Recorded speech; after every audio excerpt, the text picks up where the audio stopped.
where do I start?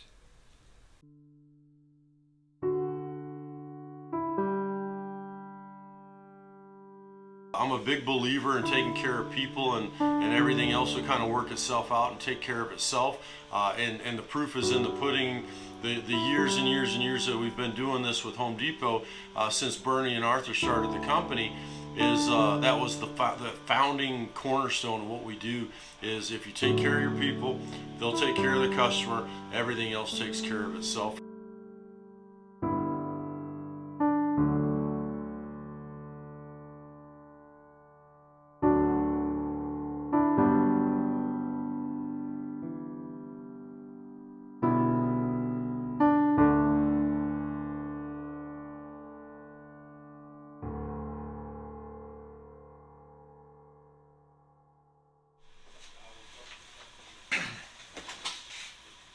Hey folks, my name is Chad Forster. I'm the branch manager here at the rental operations facility in Marietta, Georgia. Just wanted to give you a little recap about who I am, where I've been, and what I'm currently doing. So I've been in the retail home improvement industry for the last 34 years. I've been with Home Depot as a store manager for 13 of those years, and looking for something different to do. And one of my mentors had turned me on to Home Depot Rental and the rental operations facility, and what we're doing now in rental as a pilot, kind of a startup business within the Home Depot, if you will. Very intrigued about that, and did some research. Spent some time with a lot of folks that are already currently working in the ROFs in Nashville and Geismar, Louisiana, and decided it was something that I really wanted to try to do. So next thing you know, here we are sitting in rental. So kind of what my job responsibility is kind of the end-all be-all, overseeing all operations of the facility, whether that be the truck drivers who deliver for us, whether it be the techs in the field repairing equipment, the folks that work here in the shop. I have two salaried leaders that report to me. One is the operations manager, and one is the rental repair supervisor.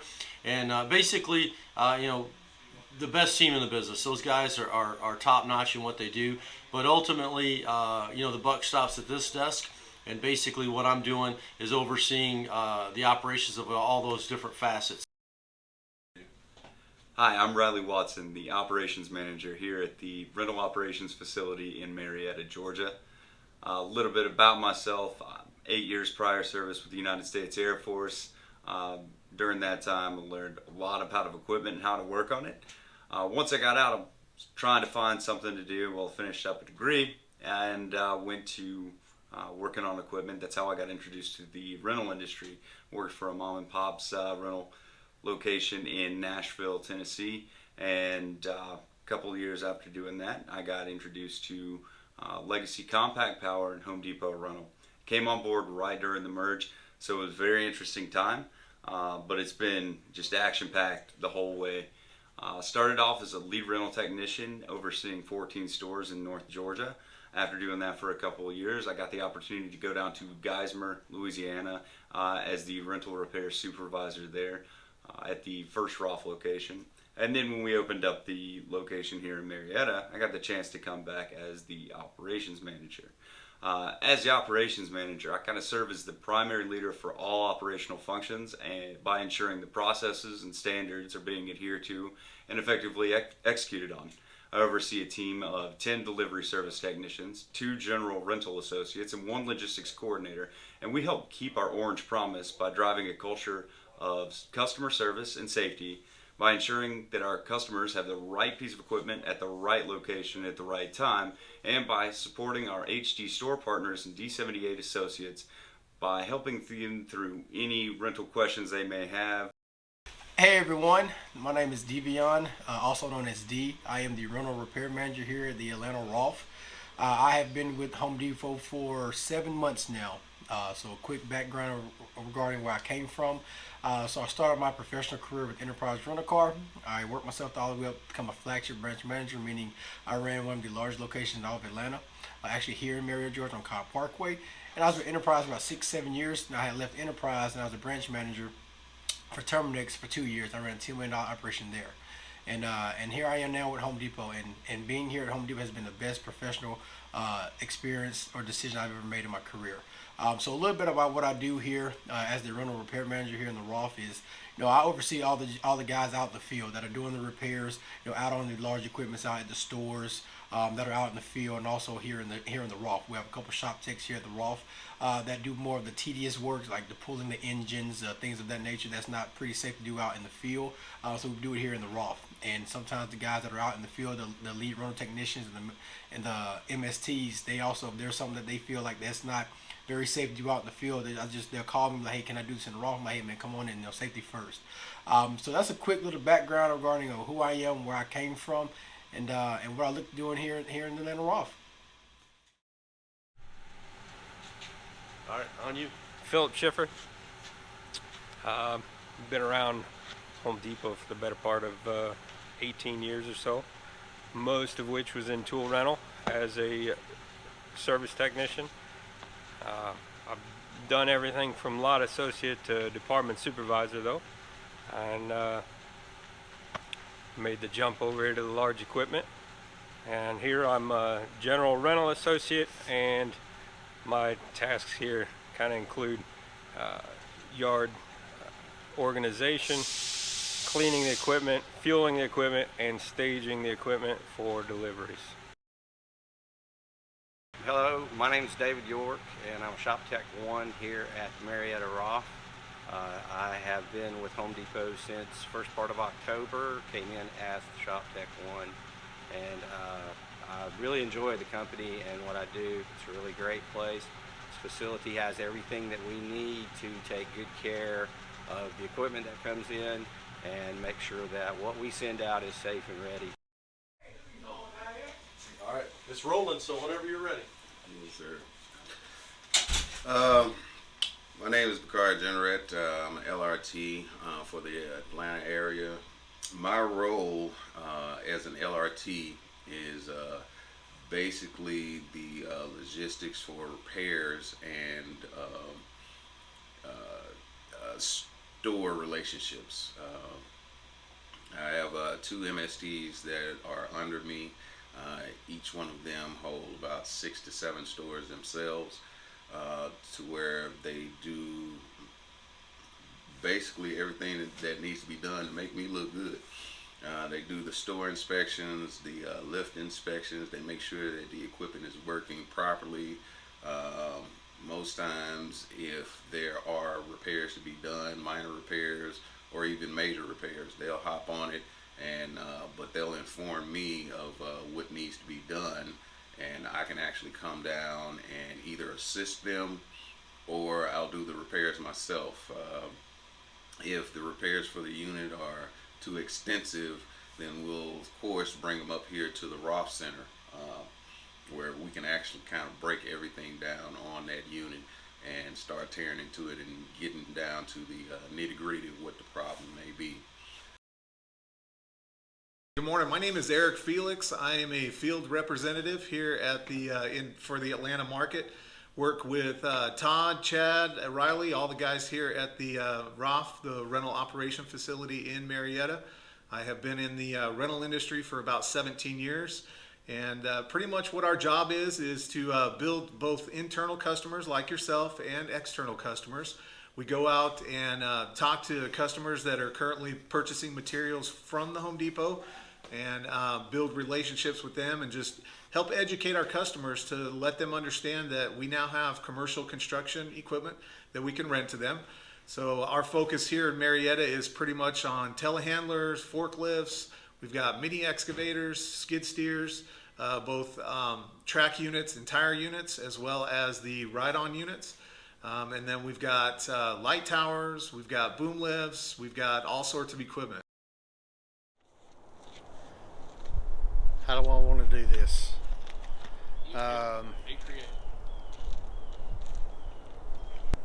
Good morning, I'm John Hester. I'm a DST or Delivery Service Technician out of the Atlanta ROF. My job every day is to deliver the equipment to our customers in a timely and efficient manner to ensure that they're instructed on the safe operation of those units, My role here at the Roth is to deliver equipment to each customer, ensuring that they've got a good customer service experience. If they've ordered through the call center, I may be the only face that they see for Home Depot. Our goal here in Atlanta is to deliver on time each and every day of the week. Go Dogs!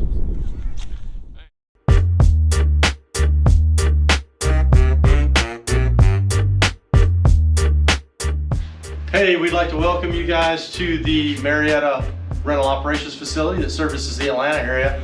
So we're going to take you on a quick tour of the entire building, kind of tell you what we do, how the flow of the building goes, a lot of different things about the processes that we do here. But as you can tell, this is kind of the entranceway and where the office suites are. If you notice in this room here, this is the branch manager's office, which is where I'm at. And then as we go through the front offices, this is where the operations manager does his thing, kind of where the magic happens. But if you can tell, it's laid out quite a bit like a distribution center, or even like a store, like a Home Depot store is laid out. It's kind of the way the whole process is. We're slated as a distribution center, which is non-customer facing. So a lot of the things in here would be indicative to what you see in a bulk distribution center, an RLC, or .com, anything like that, the DCs that we have there. As we move through the shop here, again, a time clock, health check station, just like you see in the store, informational board there to let everybody know kind of what's going on with certain things. Right now, topics, COVID topics, any stand downs that we may have in the field where we have to change out certain parts on equipment, upgrade different things, but that's kind of that there. Evacuation plans, kind of a yard layout to tell where everybody needs to go and how the flow of the yard goes. But as you come through,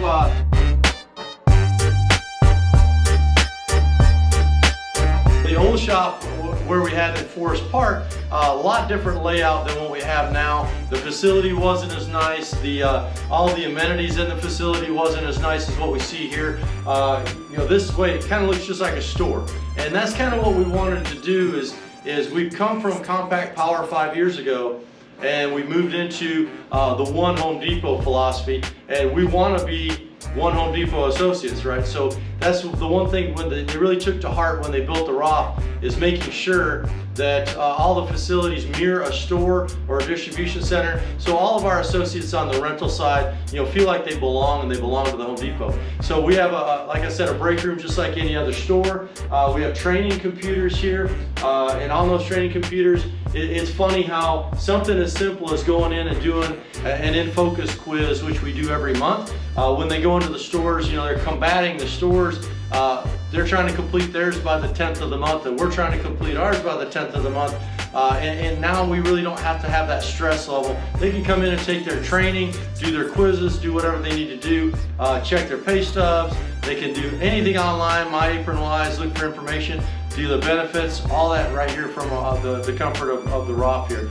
So if you pan over to this wall, just as a store would have its communication board where we can let everybody know what's going on in the company. Here we post different highlights and things like that we've got going on. Again, just like everywhere in the world, COVID is hot and heavy, so that's something where we really try to communicate a lot to our associates to make sure that everybody's staying safe and doing what they do. The Bravo board recognition is key. When you look at what the Home Depot was founded on, taking care of our people is a big cornerstone of what we do. So building the Bravo board in here and kind of incorporating this just like anywhere else in the company is very important to make sure we recognize the associates for all the good stuff that they're doing out in the field and in the shop, and to promote rental in the Home Depot as a whole. The addition of the conference room is huge as far as getting the awareness out to what we do. Not only do we get to use the conference room kind of as a war room for our team, meetings. If you notice on the dry erase board, we're already planning out some different training and things we've got coming up. But more importantly, I can invite and open this room up for our district partners out there in the field, store partners out there in the field, even down to our customer base. We had an aspiring customer come in not too long ago, had a great meeting here, facilitated lunch with them, and kind of got to know them a little bit. They got to know what we have to offer, and it worked out really good. So this space is really, really paramount in making sure the awareness gets across to the people that need to know. This was a big part of what they were excited about. Is just, again, having the advertisements on the walls that you see. All of that information would be in the store. It makes them feel at home. It makes them feel like they're in a facility just like they would be if they were in a distribution center or a Home Depot store right around the corner. So very, very important to them. As we move out into the shop, this is the rental repair manager's office. And Devion is the third salaried leader that we have in the building. His responsibility, as you see, has a window to the world out there. The shop is his domain. He controls all the shop and the techs in the field. So he's got a great asset to where he can look out here, see what's going on in the shop as we're doing his work. But great layout the way they've got it set up. As you take a look here, just like in any store, we've incorporated the safety board in our facility. Our board has milestone trackers. It's funny how things work, but if you have little milestones, all of these little goals add up to the big goal of not hurting anybody. But our short-term goals are 30 days apart, and every time they hit a 30-day milestone, they get something special, whether it be cookies, cupcakes, ice cream. And it's funny how nobody wants to mess up Taco Tuesday, so you want to make sure you're safe just for that fact, and everybody's really taking to heart. Right now, currently, we're sitting at about 107 days safe. We're really chalking up to that next milestone, which happens to be Donut Day at 120. So that's where we're headed. As you roll into the shop, each distribution center basically gets tagged with a nickname. Our nickname with ours is the Square, and we've really branded that nickname with everything that we do. If you see, it's on our aprons. We've given some aprons to some of the Atlanta team that has it on theirs. We've included the nickname for the folks at Fort Mill on their aprons. So a lot of this stuff that we're doing, it's to build an identity of something we could be proud of as we're going through building this rental business from the ground up as we're doing. So the Square is a very important thing. We tag it in all of our social media posts, and anytime that we're talking about, that's something easy to differentiate one rental operational facility from another, is the Square. This is kind of the new center we just kind of developed for our logistics coordinator. This is where the magic happens. All of our routing for our pickups and deliveries takes place from this center. We've got a program called Dispatch that makes things very user-friendly and visual. It gives you a map of the Atlanta area, shows where all of our drivers are, where all of our pickups are, and where all of our deliveries are. And then our logistics coordinator can schedule all of that based on the most efficient routing. Again, our job is not only rental, we're in a customer service industry. So we're trying to tie all that together. And this is a great depiction of what we're doing with that, is having efficient delivery and an efficient pickup is going to be huge for the customer service side of things. So making sure that we're not wasting any time, we're not failing on that delivery process is huge. So that's that piece there. As you look here to the cage, we're going to start kind of getting into the meats and potatoes of the shop. This is where all of the what we call one-off tools that aren't in every toolbox. These are a lot of diagnostic tools, maybe some high-end tools that aren't used a lot out in the shop, but we keep them locked up here for a reason. It's just from a safety and inventory standpoint. When somebody needs one of those tools from the shop, they come talk to us, we come grab it for them and get them on the way. But as we roll around, okay, as we roll around, we come into our parts cage here. Again, inventoried items in the cage, available for our team when they need it. Everything's got a place, everything's got a designation. It's just-in-time inventory, so we keep our inventory levels pretty low. If you think about where we came from, the shop in Forest Park, I think when we kind of went through all of that product, there was thousands and thousands of dollars of product that we don't even need anymore because it's for machinery that we don't even carry anymore. So the way we do it here, you know, with the help of our operations manager and our rental repair manager, we keep a pretty tight ship. I think here we keep around $20,000 in inventory at any time. That product is used in a just-in-time inventory fashion. As we take it out, it gets replenished, and vice versa. So that's kind of how we roll in that piece. This process here is something that, again, to try to create more efficiency in the shop. This parts system is created to where each bin has a work order attached to it. As the parts come in for that work order, they get placed in the bin, and then when all of the parts are in for that work order, that bin gets moved to the other side to this table. Now, though, what that tells our people in the shop, it tells our shop techs that, hey, that project's ready to go. So all we got to do is grab that bin, go out to the floor, find that piece of machinery, and take care of that project and knock it out. So the board is also something that's a little bit unique to our shop, I think, where it's just a visual, kind of the similar things you can pull off of the system, but it's just kind of a high-level review, mainly probably for me. As a leader, I like to be able to come out, take a peek, see where we're at, not have to worry about digging into the system, and I can ask questions based on what I see off of this board in the shop here. So as you roll through, kind of to lay out a little bit of how the shop is set up. We've got 18,000 square feet in this shop. We're sitting on about 4.5 acres of land. The building itself and all of the land, the cost was about $10 million to build. So as you can tell, there's a hefty investment into what we do. So on this side of the shop, this is basically going to be some minor repairs, check-in of equipment. We do all the pre-delivery inspections for new equipment that's stocked at our stores. So all of the trailerable equipment at the stores comes here first. We get it ready to go, and then we send it out to our store partners and deploy it to the field. Any smaller repairs we can do on this side, when the machinery comes back from rent, we check it in on this side to see whether or not it needs to be put in repair status or if it goes right up back to get rented. This side, however, is a little bit more in depth. So this side of the shop is where all of the major down equipment ends up. So if it's in a major down situation, it may be something like this Yanmar tractor where the total back end is tore out of it. It's a total hard down, waiting on a part at this point to get this back up and running, but it's in a state where it's not gonna be a quick fix. So it may be here for a week, 2 weeks, 3 weeks, maybe more based on the availability of parts in this time period that we're in, with all of the constraints on transportation and logistics and all that. So this side, as we roll through, we've got our own hydraulic system set up here where we can make our own hydraulic hoses.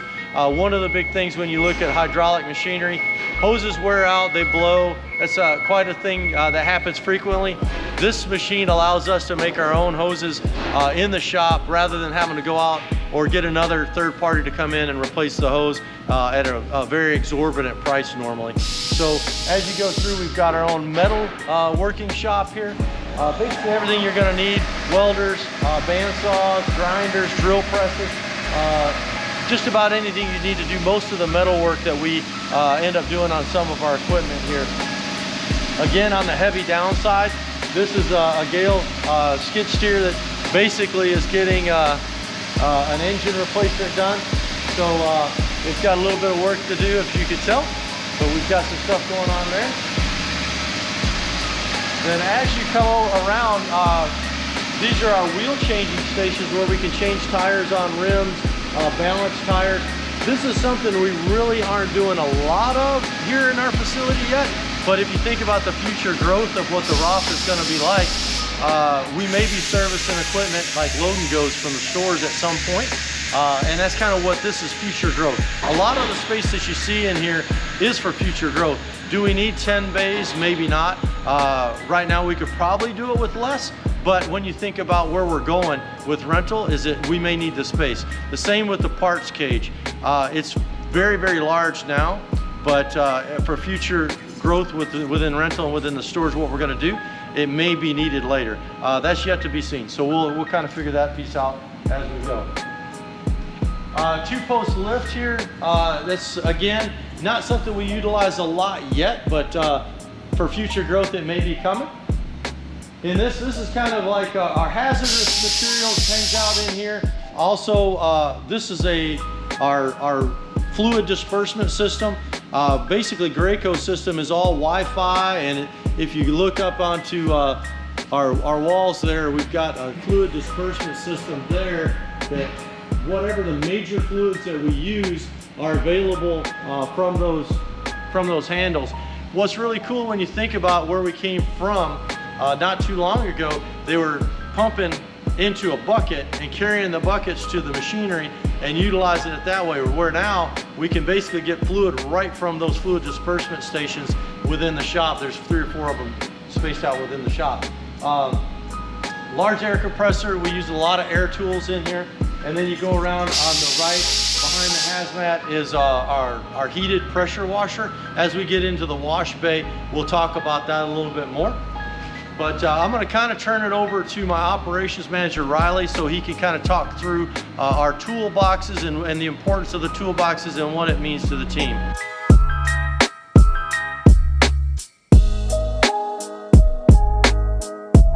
it's on the camera and I can see myself again. Yeah, I know. It's a mind thing.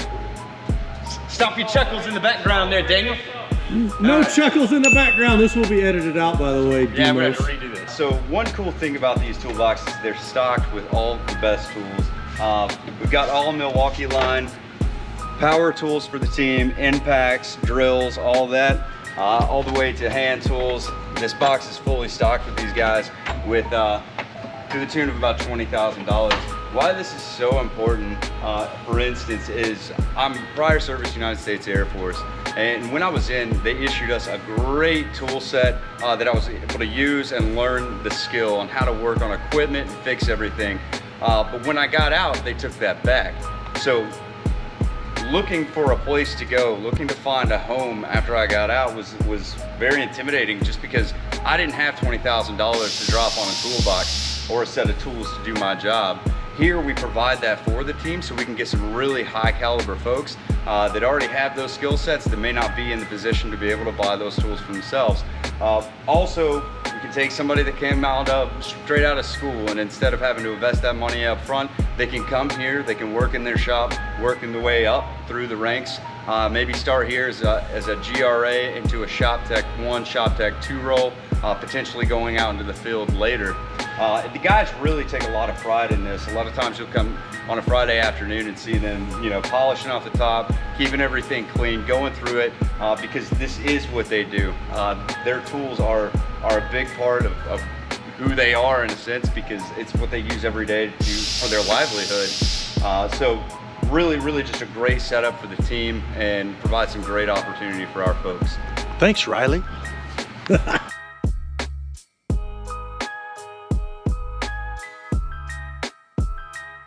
All right, so now you're entering the wash bay. Again, I keep mentioning all these different things that our team says, hey, that's pretty awesome.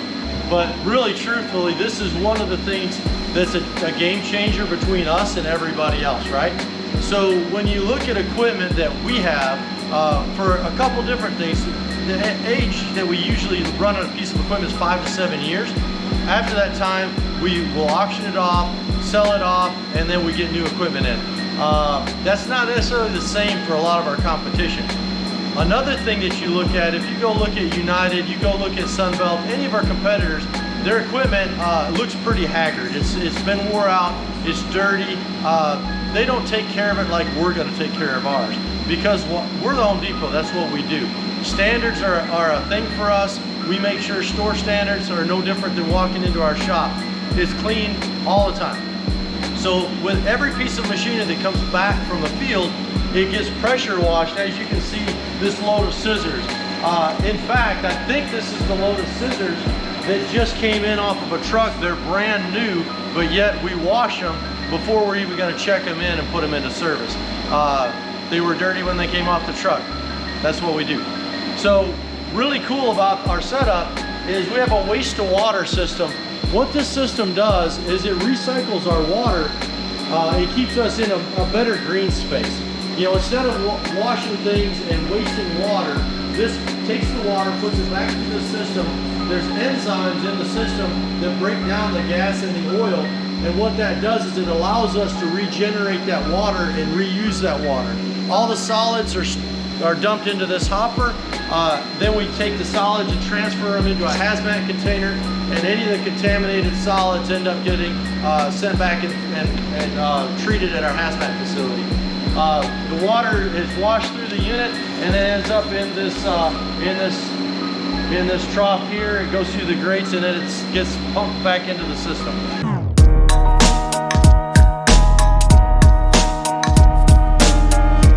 All right, so now we're going to talk about a little bit of take two. Yes. You're gonna go take 3. My head's in the shop. All right, now we're going to talk a little bit about yard flow. So again, to maintain the efficiency of what we're trying to do, the quicker that we can get our trucks in and out with a new delivery is pretty much the epitome of speed and execution. So as we come in the gate, you should have been able to see that from another video. You come around the side of the building and you come up to this spot here.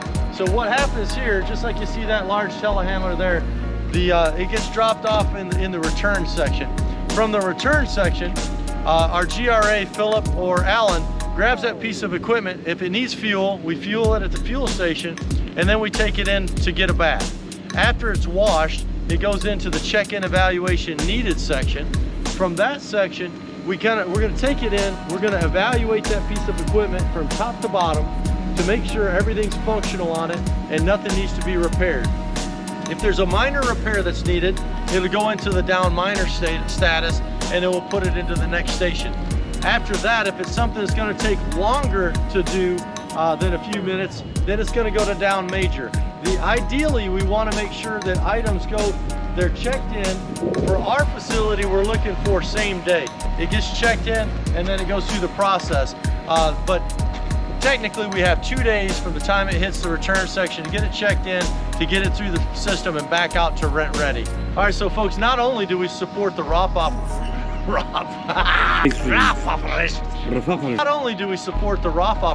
but we also support the stores.